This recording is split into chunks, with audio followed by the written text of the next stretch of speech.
After covering his career as a movie and television producer, a music executive, and a community investor and builder, I asked Gill Holland, at the age of 50, what's next?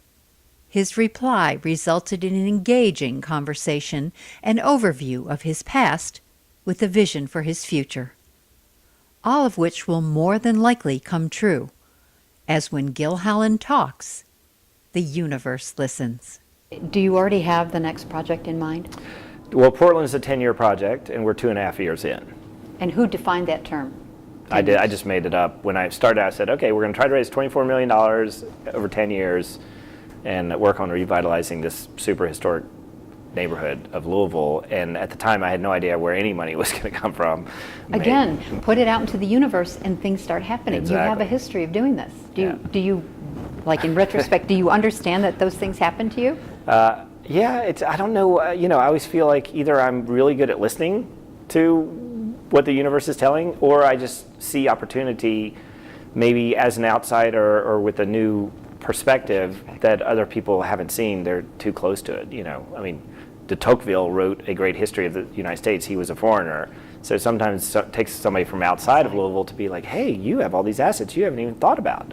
Do you believe you're seen as an outsider here? I don't think anymore. I think probably half the people in Louisville are not native born now, or at least the people that I seem to know. Do you feel like an outsider, ever? No, I'm they'll put me in a pine box in Cave Hill Cemetery when I'm done. So you're continuing to produce. It's just in different realms. Exactly. It is creating things out of nothing, and that's what's fun. Whether it be a intellectual property or a real property. Define the word fun for me. Something you do that's not painful. So it just has to not hurt. You're good. That's pretty interesting. Maybe I have a low threshold of or a high fun. Threshold for pain. I'm not sure what that is there, but okay. If I were to look at your resume, and at the top is the most current job, Right. What would that say? So right now, I haven't done a resume since 1990. I can't imagine how many pages it would be to start with. Well, the best resume is the shortest. It just says like Nobel Prize and something. So that would be the best resume. All right, I'm just suggesting you just put that out to the universe. So who knows? Serial entrepreneur, somebody said. Small businessman. I'm like, sure, yes, all of the above. You don't care about a title. Yeah, it doesn't matter what the title is. In the retrospective of all the things you've done in your career so far, was there a fail? I mean, lots of films have not been financial successes. Some have not been creative. But you can't call that a fail, can you? Because that's a tough industry. Like, that's not unusual. I mean, it depends how it depends how you define failure. I always joke that I've, probably failed more than anybody else if you look at the number of films that didn't make their money back, weren't creatively or critically acclaimed, things I wanted to do that never happened. I mean, I have a long list of things that I would love to have done or working on that may or may not ever happen. But yeah, if you see, you just got to see the glass half full. How do you define fail? Like when you say I try not to set myself up to fail, what does that mean to you? Just not being able to see through what you want to have happen.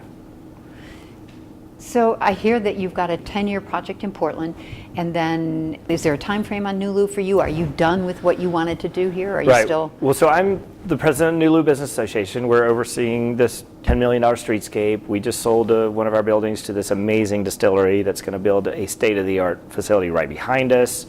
There's lots of good activity. Nulu doesn't need a catalytic investor, so other people can come in and do cool things. We put in an overlay district, so now we have some say in what the facades will look like, what kind of businesses will be here. A lot of people think like, oh, Nulu, it's done, man, it's amazing. And I'm like, Nulu's only like 30% of the way there. Like, there's gonna be so much more activity and change happening over the next 10 years in Nulu. So, I certainly wanna be involved in helping shape that, but I don't have to be raising money and buying buildings in this neighborhood anymore. 2 blocks down and 1 block back, there's a whole block of building facades. That's the only thing that's there. Yeah, we helped save those because they were going to tear them all down. And so we put together a big crew. We didn't invest, but I helped assemble a big crew who bought those buildings to save those facades. What comes after Portland, or what's coming in concurrently with Portland and Nulu?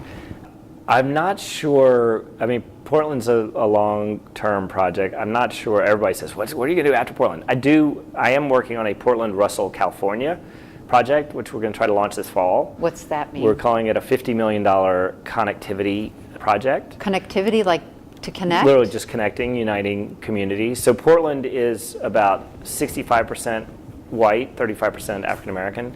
Russell's about 95% African American, as is California. So there's two. California. It's a neighborhood called California.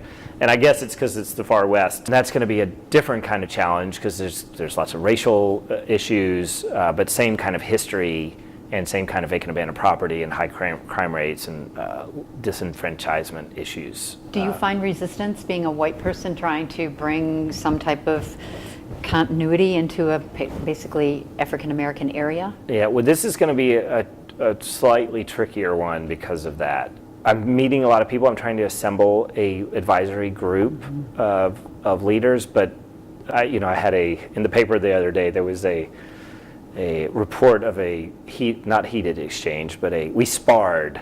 It said, Holland and Reverend Cosby, who's a friend of mine, who has the St. Stephen's Church. I think he has 10,000 congregants, but he was bemoaning the lack of African American developers and opportunities in that community. Does he know about this project yet? Has he heard? He's seen what's happening in Portland. He's like, why can't we get that going on? And then there were people in the audience thinking that he was saying that that he would prefer me not to be a Caucasian doing it, but it seemed like he is still excited about it. But so there'll be some more sensitive issues, I'm sure. Does that concern you at all? It's just it'll be a different ball of wax. Martin Luther King has that great quote. He's like, we all came on different ships, but we're in the same boat now. Recently, you've taken another step towards becoming more involved in your community. Tell us about that. So, this is something I can't control the outcome of. Wait, let's just stop there. Is it important for you to have control? Well, I like being able to control kind of the vision, and you can't always control the outcome. You can work hard and hope it happens, but I am a Democrat in a Republican district that has never elected a Democrat to this particular seat ever. Oh, so what's the seat? Tell us about that. So it's a city council seat. So there's 26 council people, but we have what's called a strong mayor system. So the council is more impactful, representing your neighborhood, but also voting on the budget. We spend about close to $1 billion a year, taxpayer dollars. This is one of those things where a lot of people were saying, you should think about running for Metro Council. So I was like, okay, let's go for it. Well, so I'm learning a lot. I'm meeting lots of new people. It's super interesting.